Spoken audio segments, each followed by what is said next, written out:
basketball analysis with over 70 years combined experience. The Bob Bryant and Jeff Goodman podcast is brought to you by Prizepicks and the Gametime. It's time for the Bob Bryant, Gary Tanguay pod here on CLNS Media, brought to you by Prizepicks, the exclusive daily fantasy partner of the CLNS Media Network. Pick more, pick less with Prizepicks. Okay, Bob, kicking things off. With the Celtics, it was kind of comical, at least how the interaction or lack of interaction was portrayed between Jaylen Brown, Jayson Tatum, and their Olympic coach, or one of the Olympic coach, Steve Kerr. There's a wonderful photo showing Brown and Tatum after the game, and Kerr on the looking in, guys, I'm here, or look at any kind of picture or metaphor you want to use. Right. The nose pressed against the glass, whatever, but they were ignoring him in that photo. There was now that was the one moment, an instant I had to quit. Now, and that's kind of what people want to see here in Boston. I think, that they want to be reassured that the boys are upset with Steve Kerr because they were dissed, and I mean, well, not Tatum was dissed. Brown never was on the team, and his beef it can't be with Kerr, but with the committee. Okay, so that's different. Right. Nonetheless, Kerr represented the committee. Now, Jayson Tatum claims they did talk afterward when we weren't looking. So, it's much ado about something, but not a whole lot. And I think Tatum certainly has taken the high road from day one. I think, as he always will. I think, and things. But it was just funny. The photo. If you're looking for something to reinforce your view that they're angry with Kerr, it was there in that photo. That's all I can say. Yeah, I can't imagine Jayson Tatum being angry at anyone for a long period of time. He seems like such a guy. The thing with Kerr, with Celtic fans. What's that? I'm sorry, Bob.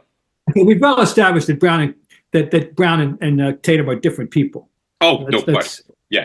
We've established that. Yeah. I mean, Brown would definitely hold a grudge, but like you said, Kerr didn't pick the team. I don't know if he had any input or not. I'm sure he had some input. Yeah. But it was a committee decision. Right. It was. And it was a Green Hill decision in the long run. Frankly, he's got the most. He's the guy. Well, they won. So, yeah, they did. They won, and that's right. And thank God they won, because a superstar, as we used to say in the old days, went into the phone booth and came out with his S-cape. But this generation doesn't know that image anymore. So that remains for us old folks to invoke the Superman image. And by the way, what's a phone booth? We'll tell our kids, grandchildren about phone booths someday. Or VHS, or anything of that. Dial phone. Dial phone's another one. Well, dial phones. My daughter the other day, my son has a turntable. My daughter was actually listening to vinyl on the turntable. I go, doesn't it sound Whoa! Yes. That's good. I got a turntable. Although anyway. Records. Anyways, we digress. Speaking of Steve Kerr, though, offered a very sobering analysis of the Boston Celtics situation, because if anybody has been there with 9 career rings, and it is of the people breathing today, he's probably the champ in that regard. Now that our wonderful Casey Jones has passed and Bill Russell has passed, but that would leave, and Sam has passed. I think Kerr's got to be the living person with the most rings, if I can, off the top of my head. Anyway, he said the Celtics are going to be fine. They're going to be fine. And he said they are fine. They're going to be fine. This is a phenomenon that he's lived through, about the all the circumstances that follow a championship, beginning with your own internal motivations, whole situation, and then the opponents and all that. But he offered a very strong endorsement of the Celtics, which should make Celtic fans feel good, I think. Yeah, it seems that the Celtics have righted the ship a little bit. And as you mentioned, until they're down 3-1 in the playoffs next June. Then we'll get out on the ledge. But until then, I'm not getting out on the ledge. No, they'll be fine. Yeah. But the one thing I will say about the Celtics, it is quite a testament to how White, that's the one I look at. He had played at such a high level to the point where we expected him to play that way every night, the way at least I did, the way I expect Jaylen Brown and Jayson Tatum to play. I mean, well, he played his way on the Olympic team. Who would have thought of that 2 years ago when he came here, and I had to look him up. All right, I'll be honest. I knew he existed, but barely. I had not paid any attention. San Antonio was off the radar in those days, and I didn't have any idea this guy had scored 14 points a game the year before we came here. I shrugged when they got him. Okay, I don't know. We'll see. Well, obviously he's a much higher creature than we thought. But we don't want to. One mistake that is very common to everybody in the history of basketball, myself included, of course, is evaluating players strictly on the basis of offense or whether the shot's going in. Shot isn't going in with the regularity it went in last year. It's not as if he's dogging it on defense or anything else. He established himself last year as a phenomenon, as the best shot blocking guard in the NBA.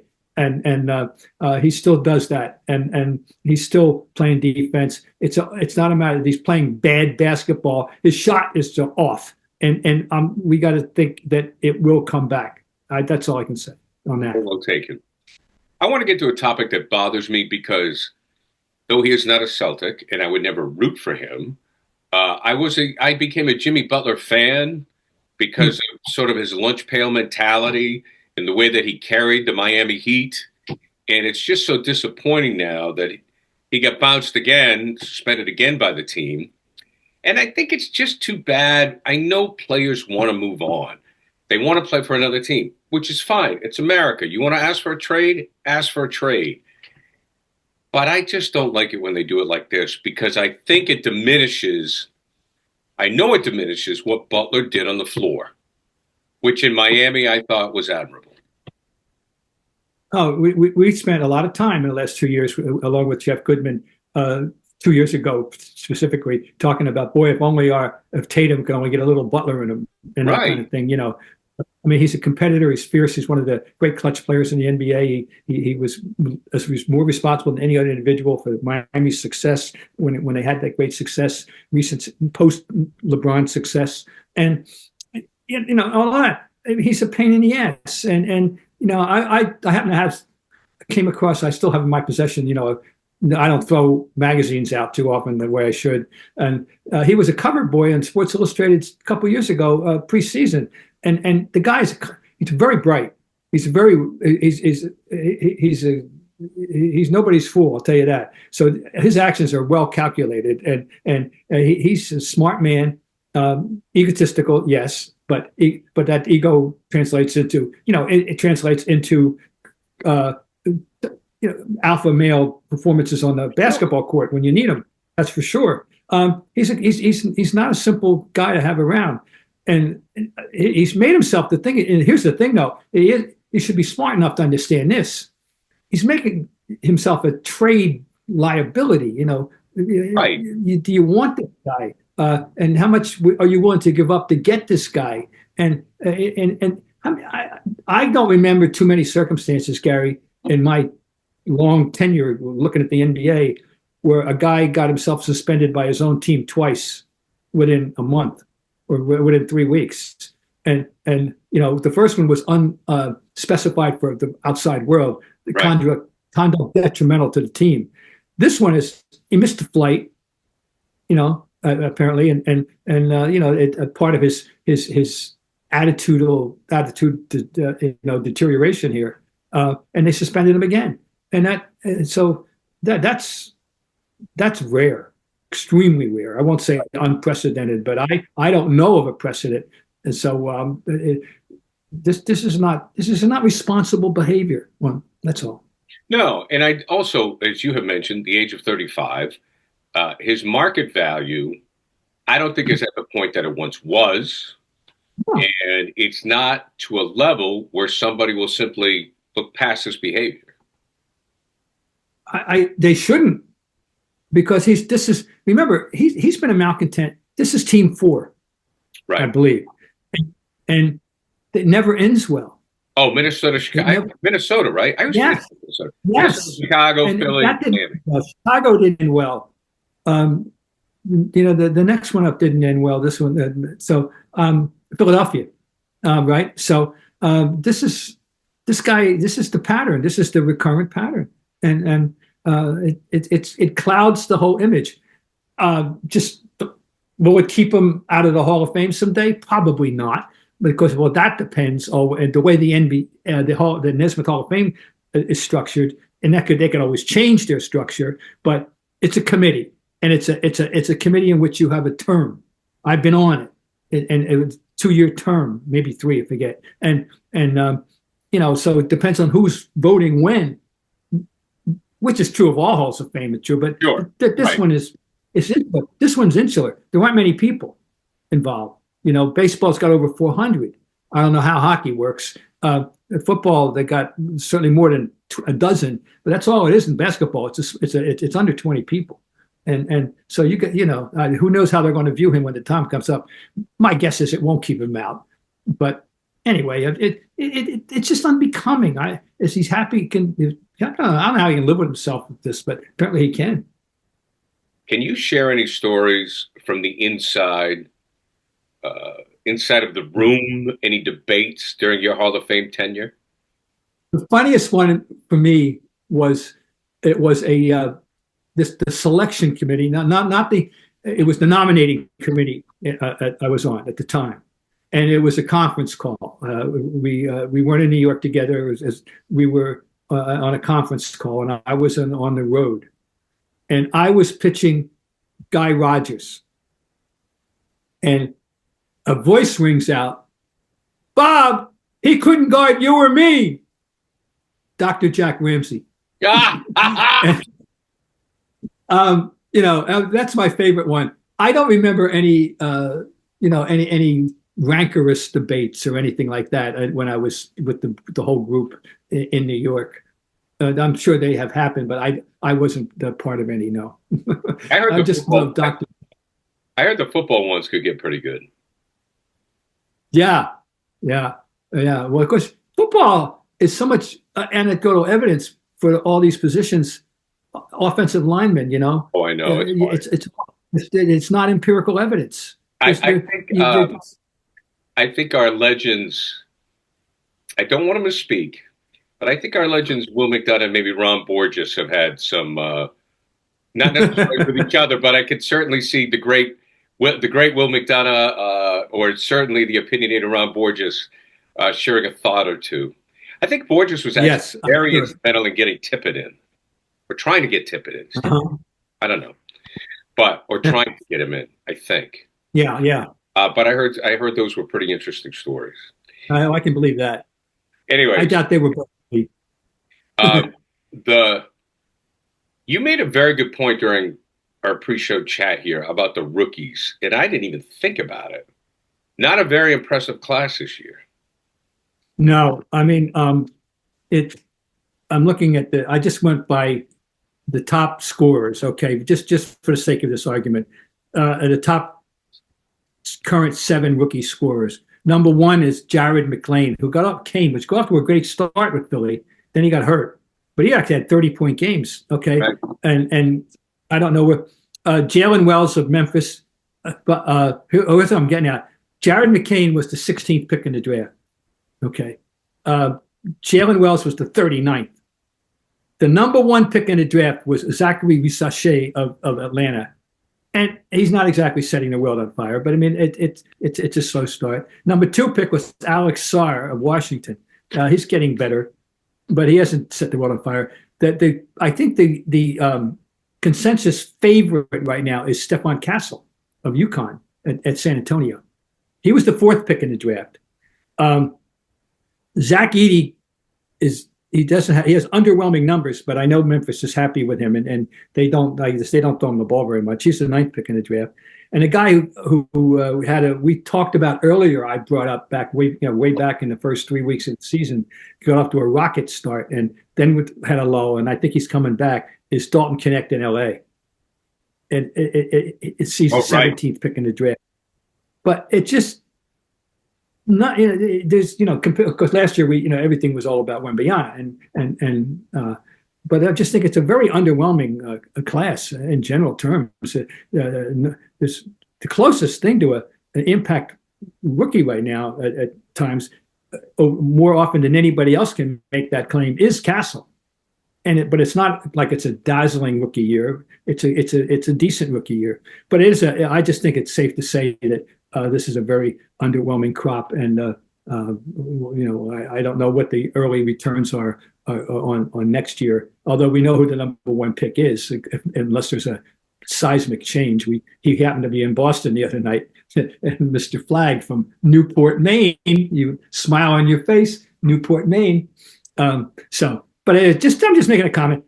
Rookies are having a minimal impact in the NBA this year. I wonder if, and that's the point. I mean, obviously, NIL money is not going to equate to a rookie contract.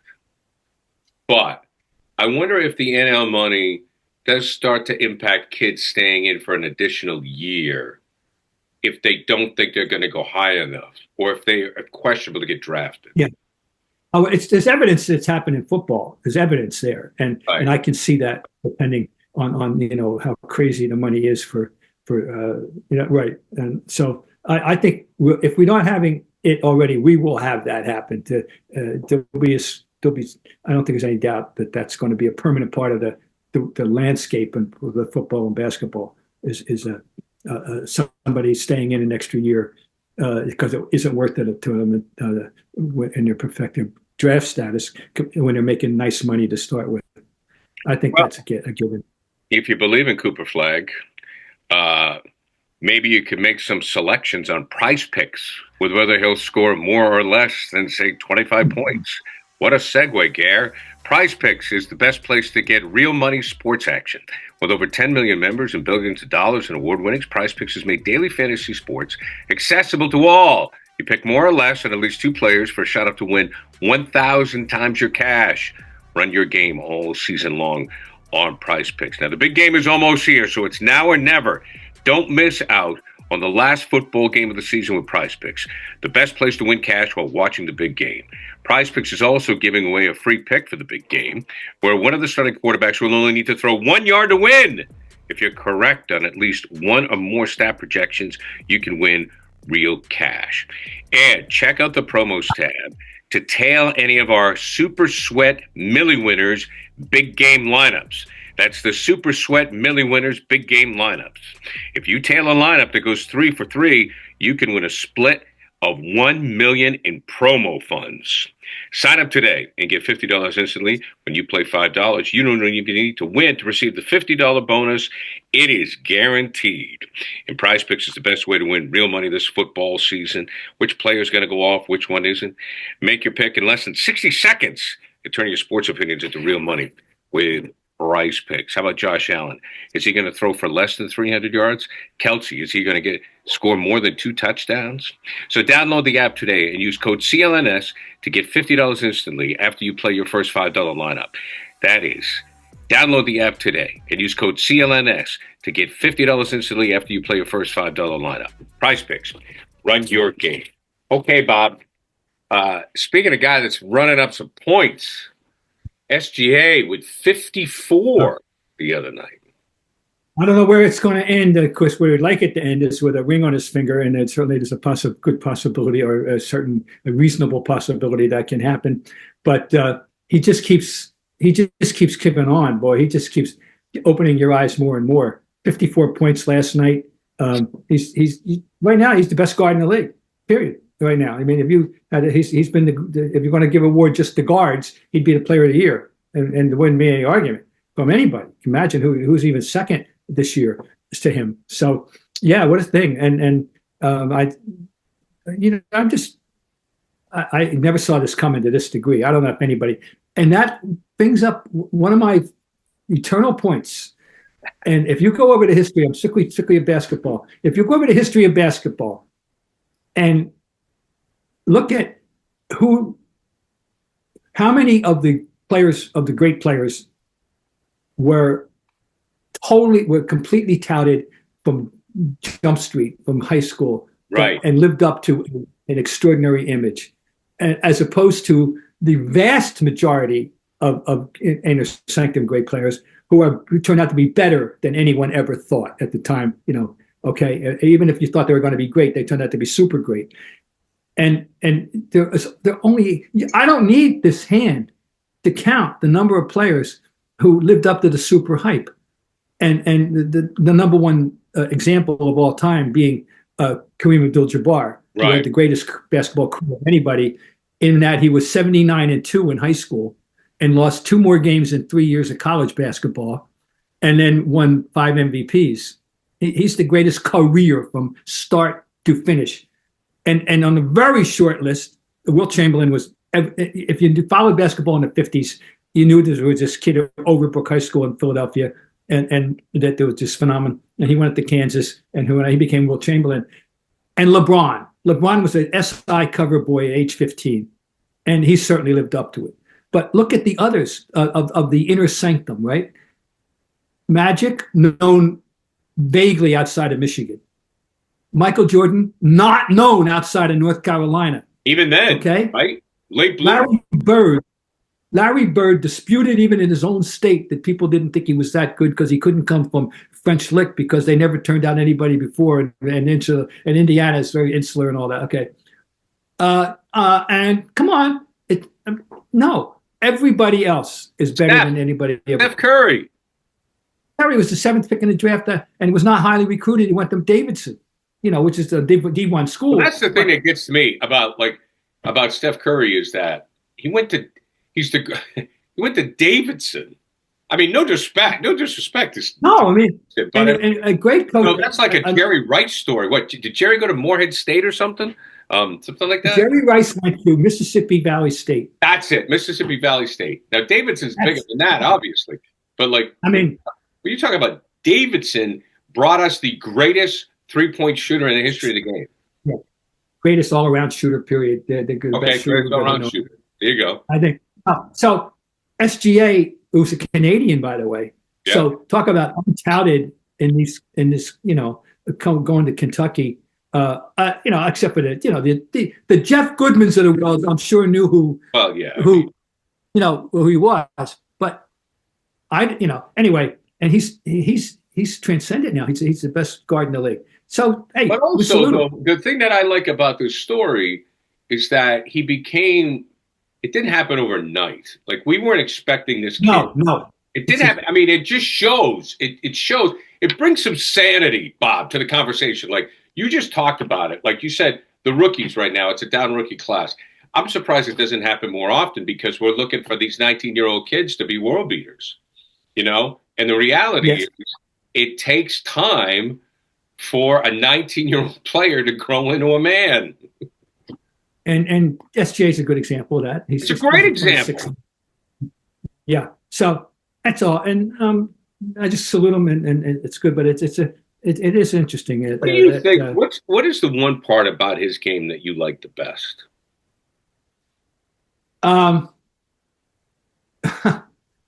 Well, I mean, he's not like a lot of people. Not can get his own shot anytime. I just think he's what doesn't he do? And I mean, that's the thing. Yeah, he does it all. And he's bigger than I thought. He's bigger. He's up there. He's 6'5", 6'6", and I always had it in my head for a while. He was only 6'2", 6'3", so he's big. He's got, I'll say that this.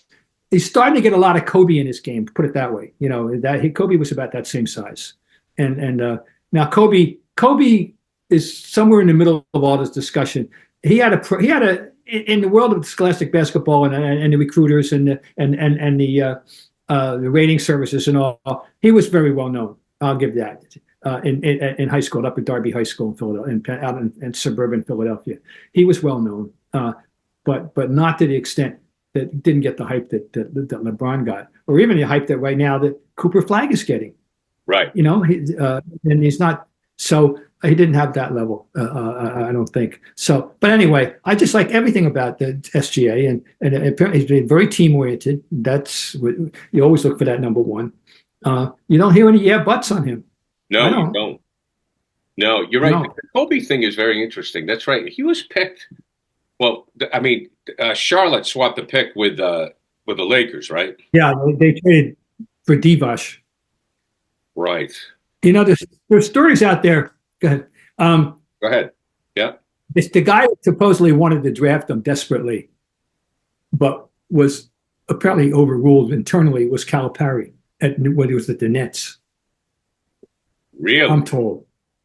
But there was that. What I'm trying to remember the reason. The whole high school thing put off the bosses. I don't know, but that was the point. It was very early. We were just returning after a hiatus to the idea of high school players, being drafted. Right. After Moses had been, and then we had to come all the way up to Dawkins Garnett. and Moses, right? Dawkins and Moses. Yeah, and then Bill Willoughby, the poodle Bill Willoughby. There were a couple, and it went away for almost a decade until Garnett got it back. Kevin Garnett resurrected it, and Kobe, I think, was the second one around, or one of the early ones. Yeah, but there was still hesitation about drafting high schoolers. Yeah, Kobe was 13th overall. Yeah, well, Charlotte, and I'm told that Calipari really wanted him, and I don't know if he worked out here, but everybody that saw his workouts were dazzled to a degree, and nobody more than Calipari, from what I'm told. Although obviously Jerry West was, that's for sure. So, yeah. Yes, West got it done. That worked out. Yes, that did work out. That's one of those trades. You always wonder, would it have worked out in Charlotte like it did in LA, because they teamed him up with Shaq initially? No, I don't. We'll never know. Those kind of imponderables. The answer is it would have been a different path. It would have been a very different, right. For sure. There's no question. It would have been different. Not to mention, we have no idea, for example, exactly how much influence both on and off the court Jerry West had with him. But I bet it was a lot.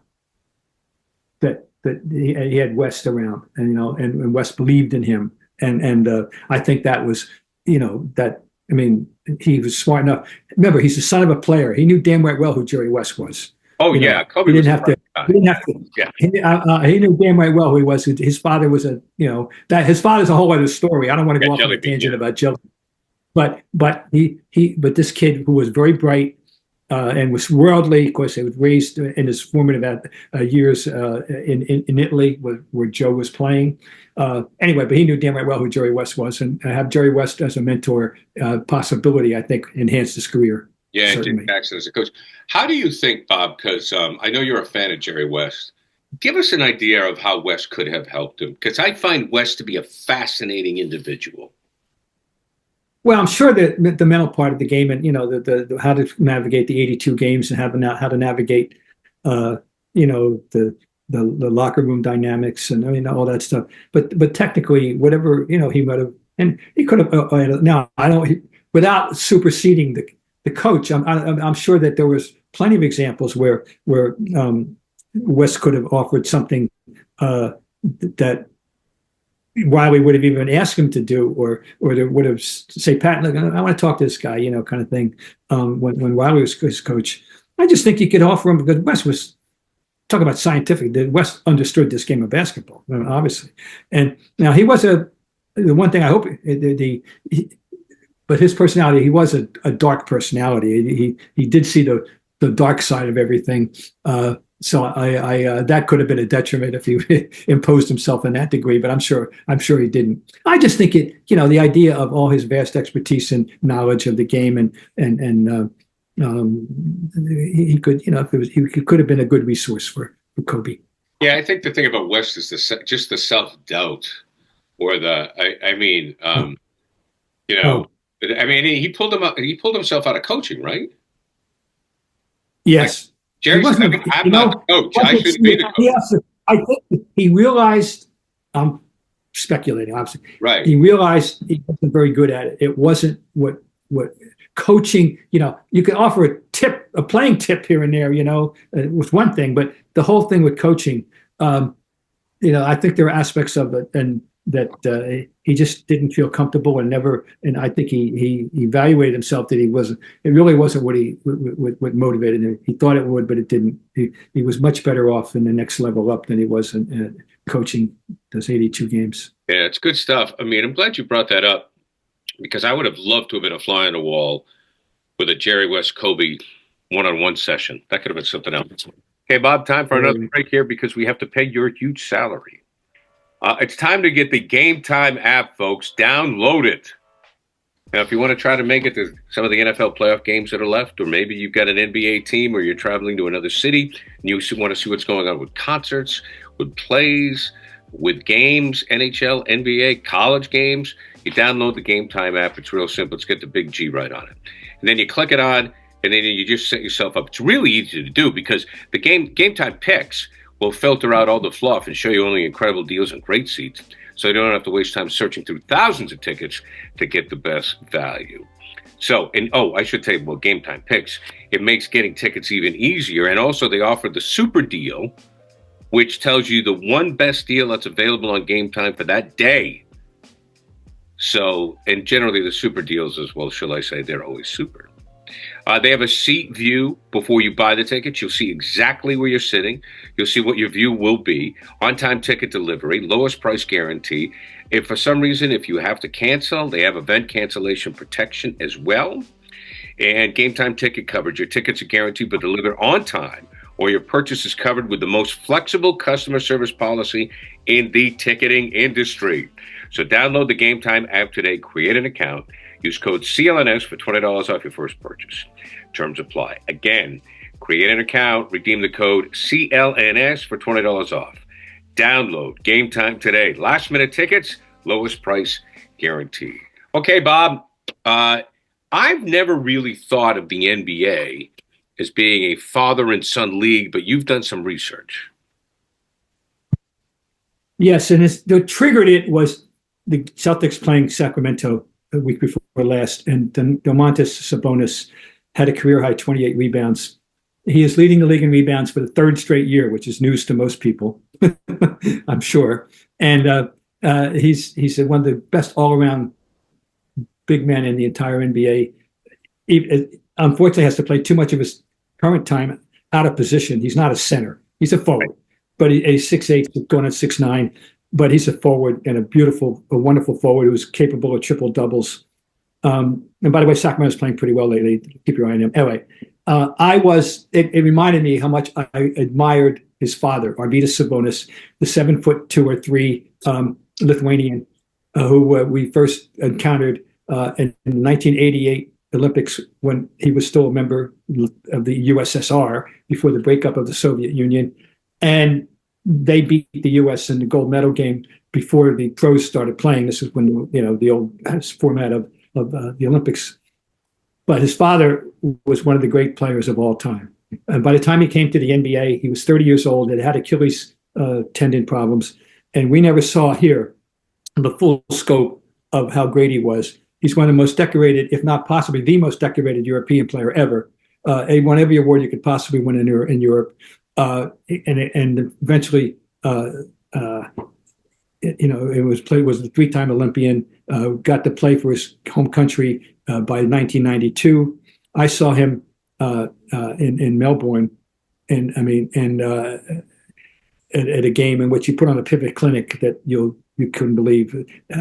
He mastered that position. Okay, I started to wonder. I wonder if there's any better father-son duos, ever. And so I started from scratch thinking about this, and started doing some research. And I've come up with 13 former one, at least if not, all-stars, played in all-star games. I've got 13 guys who played in an all-star game were father to son of some merit that in the NBA. Okay. Right. Okay. And then the 14th is I didn't hear that many. Well, and the 14th is a guy, actually 12, 12 out of 14. The 13th to 14th, one of them is Ernie Vandeweghe, who was a Knick utility player in the off the bench, a good versatile player in the 50s, averaged 9 points a game, played two positions. And of course, he's the father of Kiki. And Kiki was a damn good scorer. Kiki was an all-star player. Okay. The other guy who was not an all-star who's on this list is Jelly Bean Bryant. Jelly Bean had a long career here, 9 years or so. Played in Europe. Was a serviceable NBA player, but was not an all-star. However, listen to these names of all-star guys who played in all-star games who have fathered sons of some note to some degree, some better than others. Sabonis, Curry, Michael Thompson, Dolph Schayes, Bill Walton, Gary Payton, Tim Hardaway, Larry Nance, Jimmy Walker, and Rick Barry, and also. That's it. Jimmy Walker, of course, was the father of Jalen Rose. Okay. So I never knew that. I never knew that. What? That he's the father of Jalen Rose? Yeah, I never knew that. Jimmy, maybe I did. Oh my God. Well, he's father, and there's a story behind the story there. Jimmy had no role in his life. Right. No role. But he's his father. And he has no role in his life. And when Mitch Albom, my colleague and friend at Sports Reporters, was writing a book on the Fab Five back about 30 years ago, 25 plus years ago, he was interviewing those guys. He got to know those guys very, very well and spent time in their homes and the whole thing. And he said, Jaylen, come with me. And they went in and he showed him, he put a tape on, he put a cassette on and said, you know who that is? That's your father. Jalen Rose had never seen Jimmy Walker play. Wow. Now around here in Greater Boston, right. And in New England, in Providence, Jimmy Walker is among basketball fans is a exalted figure. He's the most terrifying opponent I ever experienced in my life as a college basketball fan was him. We at BC played him 4 times. He got, in this order, 25, 50, 40, and 33. and we finally beat him that 4th time in that 33-point game. But he got 50 in Madison Square Garden in the 1986 Holiday Festival Championship game against, and actually the 1966 Holiday Festival Championship game. Anyway, so I did a little research and on this and trying to come up with the best players among the Suns, So these are the fathers, and of course, the first thing that comes to mind is Steph Curry, naturally. Del Curry. Del Curry was a. By the way, no, he didn't play in All-Star game. He was a Sixth Man of the Year at once. He's a career 40-point shooter. So where there was a genetic factor here. Yeah. And of course, Steph is the brother of Seth, and we talked about our last time out, their remarkable juxtapositions in their career field goal percentages, both overall and 3-point, which fluctuate honest to God on a daily basis. They're that close. But anyway, there's 3-point Currys are sons of a 3-point shooter. The Dolph Schayes and Danny Schayes. Danny Schayes had 14 years. As a moderate, he had a career. You can stay around 14 years, you can do something. Yeah, he's like a power forward, right? Yeah, center forward, 6'11", hybrid. Dolph Schayes, if you were to pick in the first decade of the NBA, 1946 to 55, pick your all-time team, he's the starting forward. That's how Dolph Schayes is an all-time great player with the Syracuse Nats. And / 76ers, the same franchise. And he was a player of his time. 6'7" forward, had a 2-hand set. He was a master of the 2-hand set. His was almost like an overhead from up here. And a great driver and a 90% free throw shooter. He was a great and a tough guy, tough, rugged.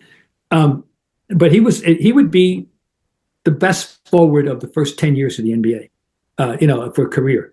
The other guy that would come in the mid-50s that would be his fellow starter on the all-50s team would be Bob Pettit. But Pettit was a rookie in 54, 55. Schayes was already established by then. Okay, we got Bill Walton, say no more. Luke Walton, not a star, but had a 10-year career. Here's one, Tim Hardaway. Senior. Tim Hardaway was a damn good player. A very undersized guard, a 17-point career guy who had 6 nominations on all league teams. Okay. One first team, 3 seconds, and a third. He was a damn good player. And I remember Don Nelson when he was with Golden State. And Don Nelson said after coaching him that the one thing that he had taken away from coaching Hardaway was that he would never want to be without a pure point guard again. He had tried to get by without a pure point guard, and Hardaway was a wonderful pure point guard. Larry Nance Sr. is the father of Larry Nance Jr., who is now a decent average player, okay. Larry Nance was an all-star quality player and was the first slam dunk champion.